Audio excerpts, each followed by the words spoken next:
So I wanted to introduce you today to a woman who is the definition of engaged and vibrant and boy, socially networked so much that I believe if you're with her, you're out and about, she will know somebody along the way. Do you get that a lot? Yes, I do. Yeah. You know everybody. Yeah, so Yeah. this is Vicky Lane, and Vicky is a graphic artist at Syracuse University and a book designer. She's been there for 31 years, but more interestingly, she is a skier, a snowboarder, and a New York State licensed fly fishing guide. Hi, Vicky. Hi, Nicole. Thanks so much for agreeing to come on Zestful Aging. Oh, I'm so glad to be able to do this. Good. So, when I was thinking of having you on, and we talked about this earlier, I was just thinking you are like the prototype of a woman who has vitality, who is engaged, and you have a social network that I think some politicians would be envious of. So, Oh. this is a show about aging well and the triumphs and also the challenges. I'm just wondering what it's been like for you. Maybe if you want to start with, some of your philosophies about being a grown woman and being of a certain age. Well, I think for me, a lot of where I find happiness and fulfillment is the activities that I like to do. And I just have sort of come by them naturally. My dad was a fisherman, and I fished as a little kid, and then probably in my early 30s, I was introduced to fly fishing, and I really just loved it and continue to love doing it and teaching it and just being involved in a lot of areas around fly fishing. So it's a passion of mine, and I really, like I said, get a lot of fulfillment from that, as well as my artwork and snow sports. I think it's been important for me to have those things and activities that I love doing to keep me motivated and excited about life in general, I guess. Yeah, I know what fly fishing is because my son does it, but some people aren't really quite sure what the difference of fly fishing and what we might call regular fishing. Could you just give a little brief explanation of what fly fishing is and why it might be interesting to you? Okay, so excuse me, the main difference between fly fishing and regular or traditional fishing is that you're using an artificial bug that would typically be flying around in the air and landing on the top of the surface of the water. And the flies are virtually weightless. So it's really the weight of the line that is on a fly rod that carries the fly out onto the water as opposed to a very heavy lure that you might use with regular fishing. And the other thing that I really like about it is that typically the fish don't swallow the fly. They just catch it on their lip. So it's much more humane, if that's a word that you can apply to fish. But Hmm. it doesn't rip their little innards out. You know, it's More gentle, yes, maybe. definitely more gentle, and it's a different type of casting that you do. It's very artful looking, and it's somewhat athletic. You know, it's what if, the big thing too is that fly fishing takes you to beautiful places. You know, there's Hmm. beautiful rivers all over the country and all over the world, and you can fly fish in the ocean. It's really anywhere you go, you can do fly fishing. I've heard some people describe it almost as a meditation. It definitely is. It has that sort of communing with nature aspect to it because you have to. There are a lot of variables that you kind of have to study before you're actually going out and fishing. And once you do get in the river, it's pretty quiet. You need quite a bit of space around you to do it. And like I said, you're in beautiful bodies of water, and it's typically pretty quiet. And you know you can just sort of go at your own pace, and you can go for as long or as short of a time as you want. Um, it's very therapeutic, I guess I would say, to Hmm. describe it.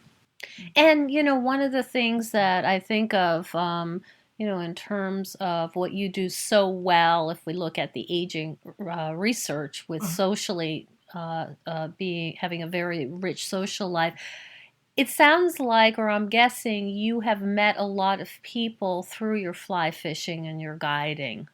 oh, definitely. I've been involved with a group called Casting for Recovery for 15 plus years, and that is a group that teaches fly fishing to breast cancer survivors.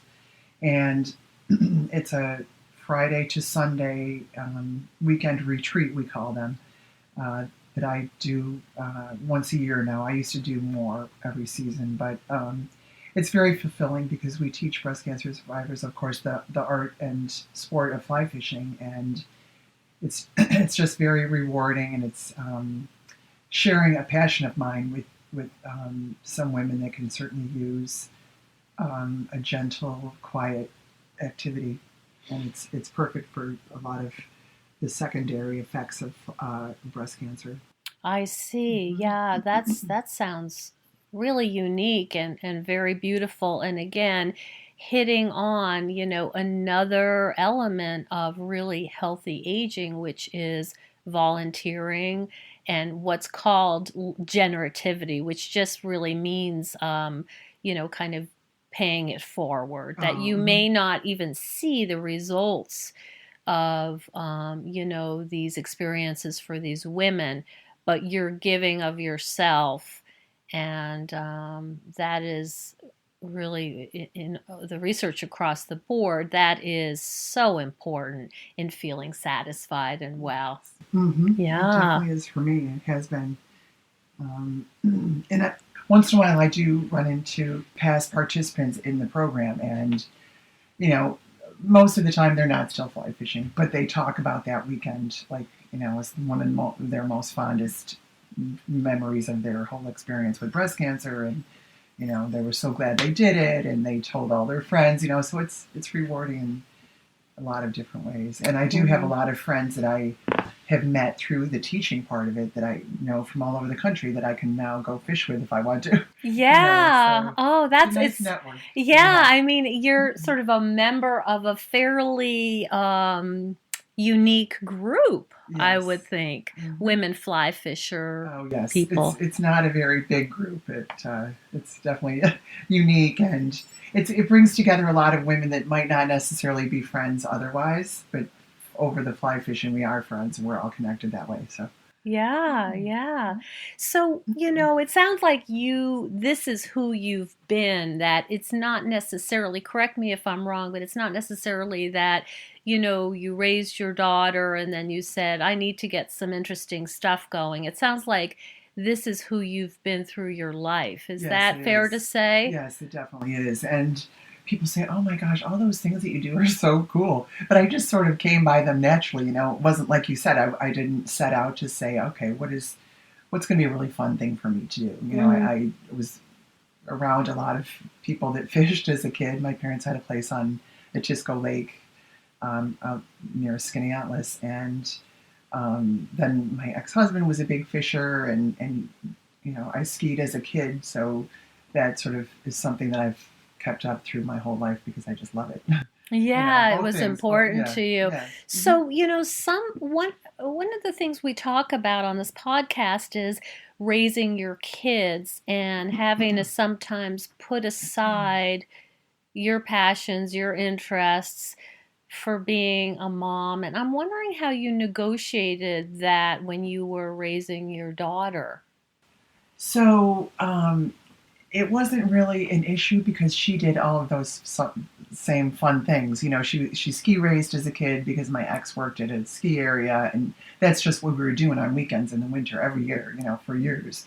And then the same with the fishing. So I didn't really have to work around, her schedule or um, taking her here and there. I mean, she did do some sports and stuff, which were great. She Hmm. played lacrosse and stuff at Lafayette, but it wasn't like I had to really uh, You deprive didn't put myself of any of the fun put things. aside. You Right. you kind of brought her into your Exactly. world. Yes, exactly. And she loved it, and she still loves all of those things. So, and I remember once I was going with a bunch of other women that were instructors with Casting for Recovery. We were going out to Montana. This had to have been 10 years ago. And in one of the airports, I don't know if it was Chicago or whatever, I struck up a conversation at lunch with these older women, 3 or 4 of them. And they were going hiking out in the Rockies or something. And I told them that what I was doing. And I said, I love this. I'm so excited to go with my girlfriends. I said, but I'm going to miss my daughter and my husband. And they said, well, you know what? Your daughter is going to be she's going to have this to know that you did, that you did something on your own that you loved and with your girlfriends, and she'll be inspired by that. And I was like, wow, that's an interesting way to, look at it. So, I mean, I wasn't gone for a month. It was only a week, Yeah, but she, modeling, this is yeah, what women do. right. Yeah. Yep. And you can Yeah. do all the fun things that you want and just, make it happen and have fun with it.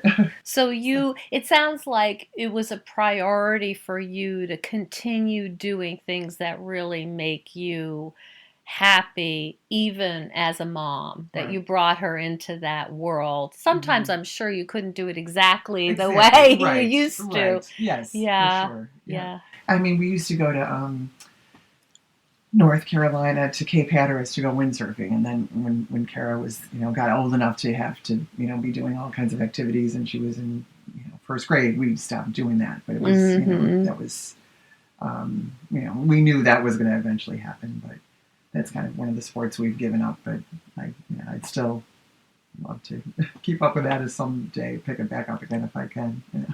Yeah, yeah. It sounds So, like being outside is really part of the oh, theme here. definitely, yeah, yeah. Yeah, Hmm. even though you're an upstate New York Yeah, woman. yeah, and that's another thing. Being in upstate, you kind of have to do something in the winter. It's I'm just not happy to sit and watch TV or football games or Yeah, you that got kind to of get stuff. Yeah, outside. yeah, Yeah, yeah. yeah. Um, what about challenges of aging for you?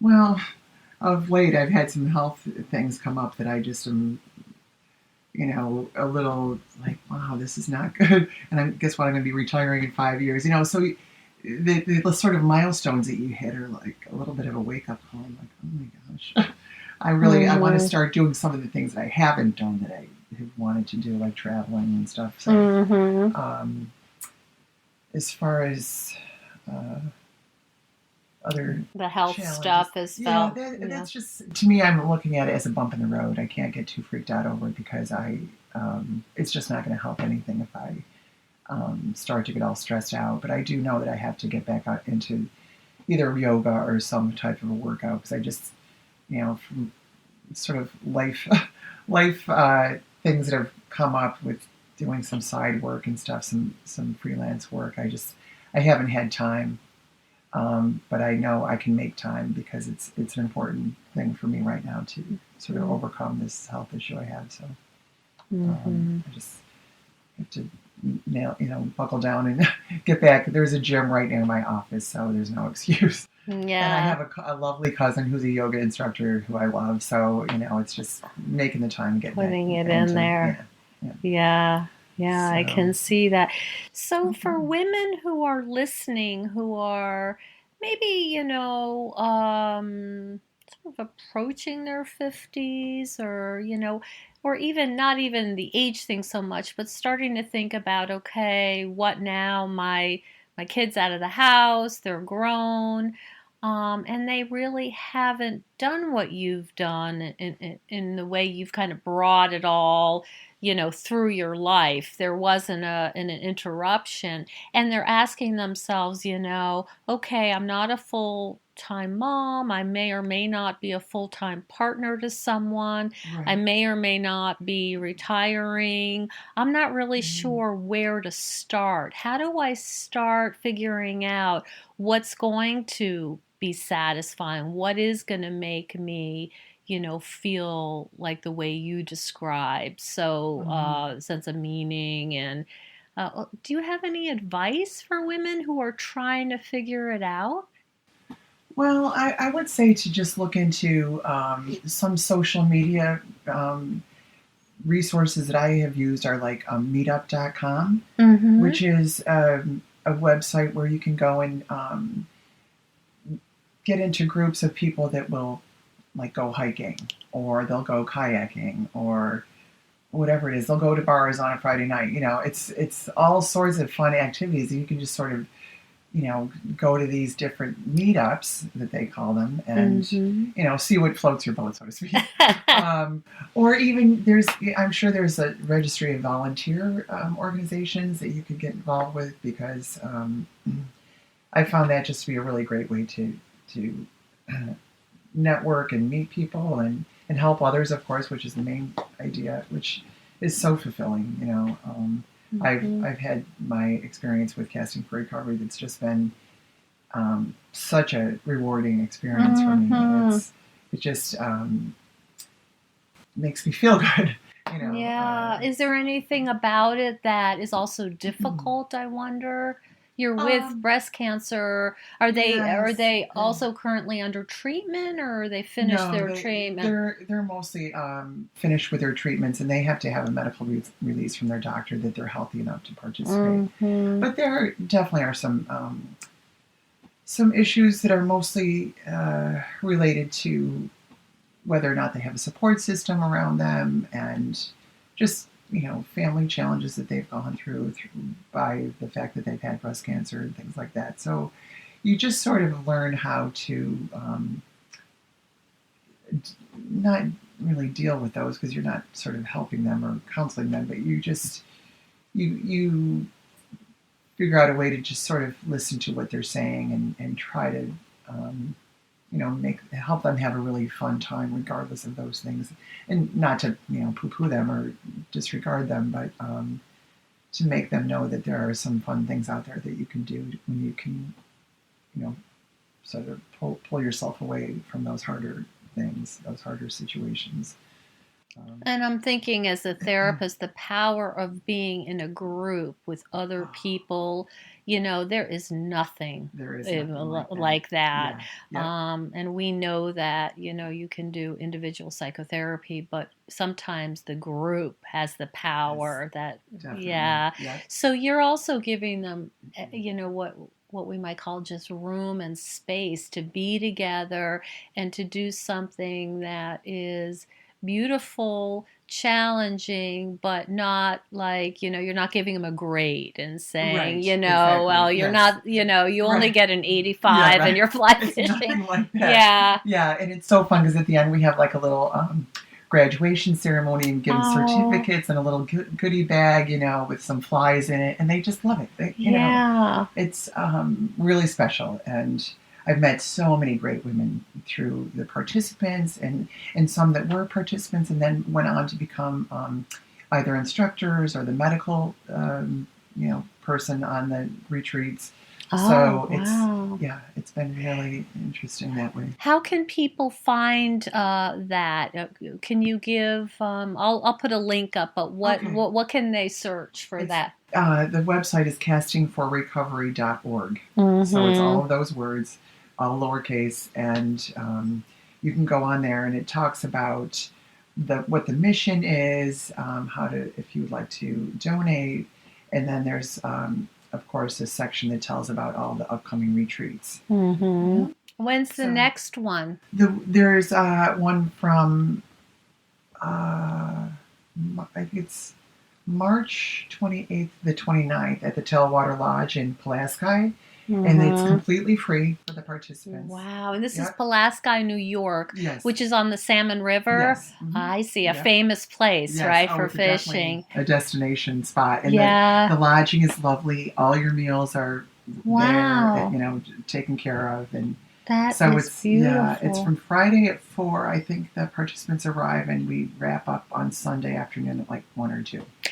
And you're doing your own retreat, is that right? Well, yes, it's an instructional weekend for any women, and it's Mm-hmm. also on the Salmon River, and it's called the Steelhead Lodge, Mm-hmm. and that one's in April. So that's I think April 27th to 29th as well, and I think that one is like $300 plus, but it's all your meals and all the instruction, Oh, the wow. equipment, and That's a deal. yeah, yeah. Yeah, It's a cute little place. It's no frills, but it's just really fun. And women come from all over the Northeast really to come to that they because yeah, do. yeah. Where So can they reach you if where can our listeners reach you if you they would like to learn more about your retreats? Is it best to email you? yes, they can email me at victorialn63@gmail.com. Okay, and I'll Mm-hmm. put that in the notes. Okay. Any last things you want to add just in terms of sort of being now a mature woman and sort of looking back on your life and what you've been proud of, what's been a triumph, and what, you still sort of navigating. Any last thoughts? Mm, well, I guess I'm very proud of my beautiful daughter, who's 26 years old and thriving on her own. Uh, and I think a lot of the books that I've designed over the years at the press where I work are definitely a rewarding part of my adult life and career. Um, Mm-hmm. as I might have mentioned, I would like to travel more, so that's something that I'm looking forward to as not necessarily waiting for retirement, but in these next few years, I want to definitely do some traveling and go fishing Mm-hmm. and skiing in different beautiful places. So, Where in particular? What's on your uh, short list? well, I'd like to go to Belize to go fishing in the Ooh, ocean. and And tell me about the kind of fish that are in Belize. oh, those are striper. Well, there's stripers and bonefish, which is like Oh, a very tough fish to catch because the waters are so clear and they're very shallow, and you have to just be able to hone right in on them, and it's definitely a skill. and they can see you, right? Yes, yeah, So, right? hmm So yes, they're yep, avoiding that. yes, yep. But it's Mm, just something that I wanted to do for a long time, and maybe Mexico, Belize, I don't know, and then skiing. I'd love to go to Italy, and mm. that is actually my big number one place to visit is Italy because I want to see all the artwork and the beautiful architecture and everything, and the food, of course. It combines a So lot of your yes, loves, the exactly. Alps, Yes, the yep. Awesome fishing there. Yeah, awesome yeah, fishing, hmm beautiful art, yeah, delicious food. The yeah, whole aesthetic yeah. is like power packed Exactly. in Yeah. Italy. People say you're Irish. Don't you want to go to Ireland? It's like, yeah, it's beautiful, I'm sure, but nothing like Italy and France and just some of the other European countries. So Yeah, yeah. yeah. Well, thanks so much Oh, for thank you. sharing Yeah. your story. There's so much to take away here, I think, for people listening, and you're definitely sort of going to your own drummer, Yeah, you I know? definitely do, and always have. And I think I don't know. Maybe people appreciate me for that. They know that I'm not, you know, pigeonholed or whatever. But if I could just say one last thing too, is that find something that you love to do. Whatever it Yeah. is, and I think that will help you through your twilight years or whatever.